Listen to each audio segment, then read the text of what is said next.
लो भाई जी ये बैरिंग है, ठीक है। यह पत्तरियाँ हैगियां ने, डिस्क पत्तरियाँ, डिस्क पैड पत्तरियाँ। यह डिस्क पैड है 4, ठीक है। यह शापर के बनाते सी पाओ जी टोड़े च, ठीक है जी। लो जी यह 2 हब्बां हैगियां जे, ठीक है। बैरिंग एक लगा, कोन तुसीं ला के दूसरा बैरिंग विच ला देना, बैरिंग विच रख देने शापर के, ठीक है। यह दूसरी हब है, ठीक है। लो जी रखो जी। यह 2 कन्न है लैफ्ट तो राइट, ठीक है। लैफ्ट राइट है 2 कन्न है, ठीक है। यह है कैलीपर, पाइप पुइप लगे ने बिल्कुल साफ सुथरे।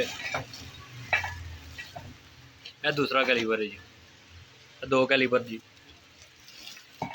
ठीक हो गया जी। ओके जी, बंद करो जी बैग, तार मार दो बैग।